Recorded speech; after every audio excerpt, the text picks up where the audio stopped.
Alright, let's just do it. Let's just do it, boys. Oh my god! Oh my god!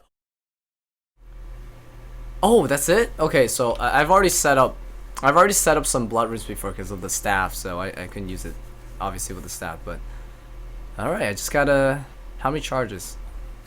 How many sets of charges do I wish to apply? Up to 51. Okay, I already have 51 put in there, so ooh, that's crazy. 5,100 charges.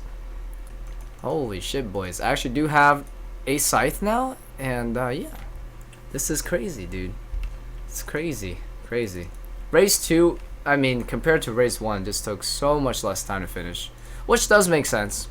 7 items versus like 15 items and the pet, so wow, that's just crazy. Oh my god. I'm just gonna use the scythe real quick, you know? We're gonna do a back-to-back, obviously, so yeah, let's go ahead and do it. So the scythe is definitely the most useful at TOB, Theater of Blood. So the first thing, of course, that I had to use the scythe at is at the Theater of Blood. So my first impressions of it against various bosses, Bloat, the Nalakis boss, Dark Beast, and the Verzik. I'll talk a little bit about each of them. So the Bloat, the scythe just absolutely destroys, just because you're pretty much never gonna miss since you have that Salve Amulet combination. So I'm just hitting like, you know, 70s, like sometimes even 80s with just a regular attack. Like D-Claws, you know, sometimes you get some really strong hits, like an 800 XP drop, which is about 80 damage. The Scythe can actually just do that by itself without any special attack. Its ability already makes it that insane there. The next boss was Nalakis boss, the final, you know, big spider. And it wasn't like too crazy there. I mean, I think I still hit about potentially up to 70-ish max, but obviously you don't spend most of your time meleeing there because it switches between all 3 styles. So I didn't notice the power, you know, as much. Finally, we had Dark Beast boss, which was Sodaseg. Is actually quite noticeable there. The fact that the Dark Beast is the weakest to slash, and yeah, the sight just definitely was stronger there. You know, hitting 70s potentially over the 50s that you can hit with like a rapier or whip, which is, you know, a big advantage. So I was definitely noticing the extra fast speed, you know, of Dark Beast with the scythe. And of course, finally, Verzik was obviously the most interesting thing I wanted to figure out with the scythe. So you can use it during all 3 phases of Verzik, the pillars, obviously the phase 2 and 3. I didn't really use it for the pillars just because I feel like it's a waste of blood runes, honestly. But I tried phase 2, and the problem with phase 2 is that it's still better than the whip and stuff, but it's not as noticeable because Verzik's defense was actually pretty tanky, right? And the scythe accuracy isn't that crazy, so I was definitely splashing a lot of those hits. And yeah, a lot of those swipes were just zeros, but definitely still a bit noticeably better. Verzik final phase though, the scythe just absolutely dominates. I often saw 50s as my, like, you know, regular damage. You know, a lot of 40s, 60s, and 70s, pretty much almost every time, which was actually insane. So it's just so much better than like what I was using, you know, the tentacle whip before this. So it just absolutely destroys Verzik final phase. So yeah, it's very noticeable. It was like I just felt the power, man, overall in race 2 with the scythe. You know, it was just crazy amazing.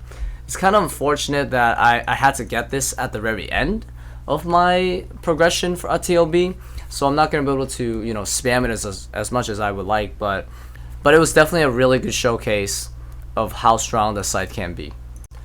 So a lot of people have asked me if I'm gonna continue doing TOB after this event, and the answer is I'll do it sometimes, definitely nowhere as much as I used to. I'm only gonna be doing it if my boys need me, like my core teams need me, because they don't have an extra person or something to do the raids to. But yeah, I'll do that once in a while. So at the time of me getting the scythe, I have stocked up about 324k blood runes, and a lot of it's gonna be spent on the scythe. I know I have a lot right now, but to be honest with you, from people that I know that have a scythe that spammed it a lot, those blood runes won't last too long. So I'm gonna be smart with it. I'm gonna use it wisely. So yeah, you might not see me spam the scythe as much, but now that I have gotten it, I'm going to be using it a lot at challenge mode race, because that's probably the main thing that I can see it being worthwhile, you know, is to master and use it there and speed up the times there a bit. But besides that, I'm going to be very vigilant on where else I'll be using the scythe at. It's a good thing these level ups are pretty static, so as long as I don't move, I keep the level. But yeah, just finish wrapping up the latest episode 288 while doing so. So I'm actually quite ahead right now. I'm like at least a day ahead of a Jody, at least 2 hours. So that's amazing right now. So if I, you know, don't feel like hustling one day, I already have it completed for another day. But 94 Jody boys. For those of you that didn't know, Marks of Grace stacks at Arty cores like no other cores. So I actually don't have to pick them up because they keep stacking and they'll keep refreshing the despawn timer. So I only have to pick it up when I have to leave for good. So this is gonna be my setup with the Scythe for challenge mode raid solos. I had to make a tough decision. It was between Elysian, Pegasians, and Dragonclaws. And I would say the Elysian is probably the least useful out of the three. Everything is useful, don't get me wrong, that I'm wearing right now, but yeah, I would say the Elysian's probably not the most necessary, so I just had to replace something for the Scythe. Alright, let me see if I can make the, oh my god, that's awesome. At the start of this, I can actually use the Scythe into the maul and just make it, whereas I can't really do 2 mauls back to back in the beginning, so the main uses with the Scythe at challenge mode, raids, or just raids in general is going to be a little bit of Tecton, mainly for if I can't squeeze in 2 maul hits before it runs to the anvil. That's where I'll use it there. A little bit of Vanguards. It should be able to be better at range Vanguard than with the Rapier, just because I should be able to hit like a 70 versus like a 50. And the main thing is going to be at Ulm. I'm going to try to learn how to use the Scythe at the Ulm melee hand as best as I can, obviously because it's just better DPS on the Ulm hand. So it'll take a lot of learning though, because it's a 5-tick weapon, which is 3 seconds versus 2.4 seconds, so the attacks are going to be a bit slower and I have to get used to that. Will take some time probably. And for those of you that didn't know how the Scythe works, the Scythe can hit 3 times with 1 attack if it's against a creature that's 3x3 or larger. So yeah, all those things I'm fighting with the Scythe are 3x3 or larger. But basically, the first hit has up to 100% of maximum damage potential, second hit's 50% up to, and then the third hit's up to 25%. So let's say the max hit for the Scythe is 44 for a given situation. Then that means on the first hit it can hit up to 44, the second hit can hit up to 22, and then the third hit could hit up to 11. So that's how it works. But yeah, it has to be a large creature though, or else the Scythe is pretty much not that good and you're better off using a regular melee weapon like a rapier. Well guys, I'm already about to get a level though, so yeah. Oh shit, that's it? That was so fast. Am I recording? Okay, I am. So yeah, we got 450k left to the next one. I should be able to get 89 by the end of this 2-hour grind, so. Infernal Axe counts as a warm item. So I'm gonna fashion skate with this at the Winter Taunt. I need 4 pieces of fire gear anyway, so this counts with my top, my book, and my star helmet, so pretty nice. 3 XP, awesome man. 2 levels in 1 day. I mean, not 1 day. 2, yeah, I'm right. No, what am I saying? Yes, that's true. 2 levels in 1 day, boys. I'm not gonna get 2 levels in 1 day on anything for a while. I guess until maybe smithing, because that's some insane XP rates. But anyways, whatever. 89 firemaking. Pretty cool. 500k to 90. So at this rate, I'm getting. I'll show you right now. I've been kind of, you know, not been showing, but I've been getting 260k plus an hour at 89. Just burning the logs, because you know that's just the fastest points. I mean, not the fastest points, fastest XP method. I'm not worried about points right now. I'm pretty sure I'm gonna get the full set by 99. If not, I might fletch. But 260k an hour. So tomorrow I'm gonna do another 2 hours at least. And yeah, that should be 90 tomorrow, no problem. Firemaking is just so fast. Alright, okay. This is my first session of the firemaking completed. Busted around 2 hours. A little bit under 2 hours, but yeah, let's go ahead and open up all these crates, actually. Let's see what's up, boys. Bam! Bam! Bam! New piece. Armor. Armor. Nothing. They say skilling levels, you know, scale with the rewards that you get. I still get shit salmon. I'm 99 fishing. Just saying. Scaling's a little bit scuffed. Oh my god. Yo, boys. Oh my god. Yes. Okay, I got a new piece. Yay. I'm really hoping I can complete this before 99 firemaking. So, 2 more pieces, and I can put it in my house. Does it include gloves? I don't think so. Alright, okay, so I have a DK task once again. So I will be using the staff, not the staff, I'll be using the scythe here a little bit. I definitely don't plan on using it like, you know, the whole time or whatever. But I'd be down to just use it for, I don't know, maybe 10-20 kills. Oh my lord, okay. But yeah, this scythe should shred the hell out of this boss, 100%. So this is the first kill ever I've ever done at Dagannoth Kings with a scythe. Wow, that was pretty insane. I'm just like hitting 60s and stuff. Wow, that's crazy. I don't need the speed of the scythe to do this DK task well, but I'm just gonna have some fun with it, you know? I'm gonna go with the flow. Damn, 14 seconds left. Whoa, 53. Holy shit, there it is. 23:45. Oh my god. That's what I was waiting for. Oh, that's another big hit. Damn, dude. I hit like a 60 something right there. Pretty poggers. You can't hit that, you know, with like a tentacle whip or a rapier, so you're gonna need it, okay? This guy will literally teach you everything you need to learn about early DK's Berserker Ring, my man. Oh, wow! Speaking of Berserker Ring, I just got one. Alright.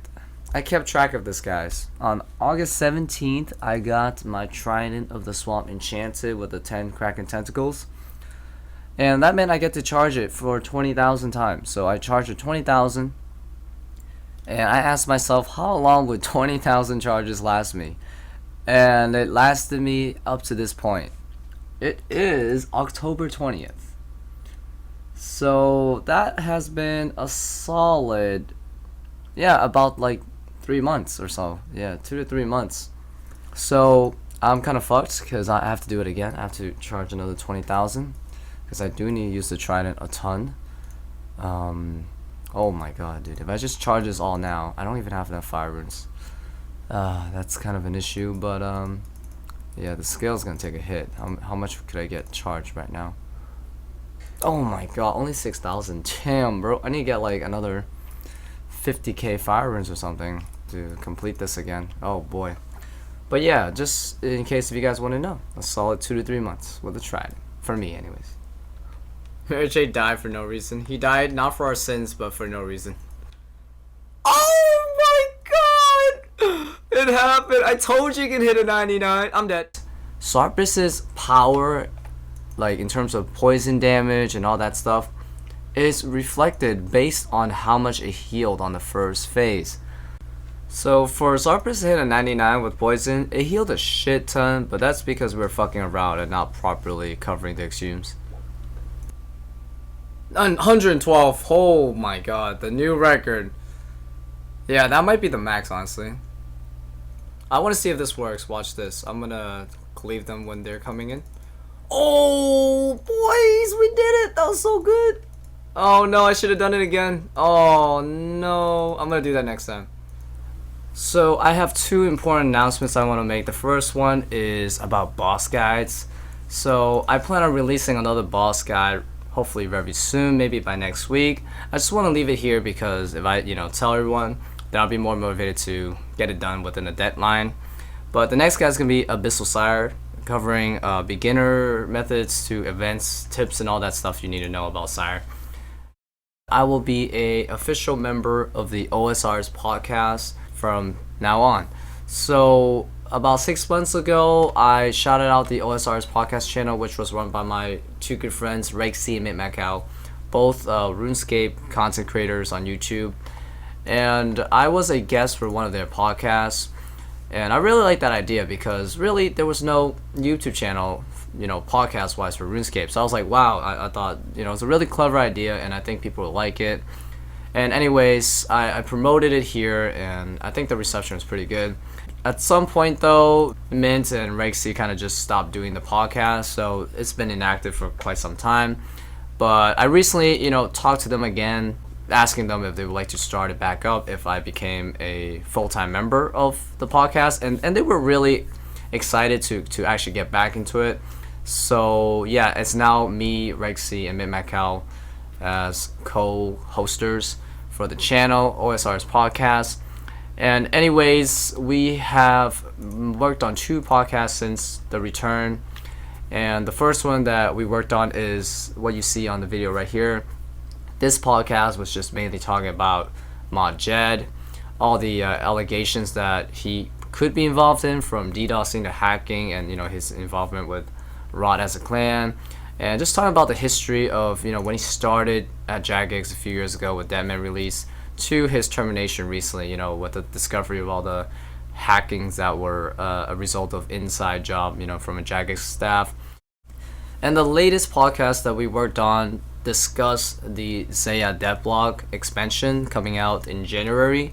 Anything from Hydras to the new drops like the Dragon Hunter Lance, and also the Zeya Diaries and the Farming Guild, all that stuff, we talked about it. Some of the rewards, critiquing it from our different viewpoints, whether it was going to be a good idea, a great update wise, or just our overall thoughts on the Zeya devlog expansion. So this podcast is coming out on the 28th, but you guys can watch it right now because I will put a listed link to that video at the end of this video and in the description, because I want to show my appreciation for those of you guys that actually are going to make the effort to support that channel or check it out. So do enjoy. It's our best podcast yet. So if you guys are interested in a RuneScape podcast channel, definitely check out the channel, as we will be trying to work hard on it, trying to release a video once a week on that channel. So remember, the links are in the video and in the description. But anyways, thank you guys so much for watching the video today, and I hope you guys enjoyed the episode, that aside, and I'll see you guys later with another video, hopefully within a week. Take care and bye bye.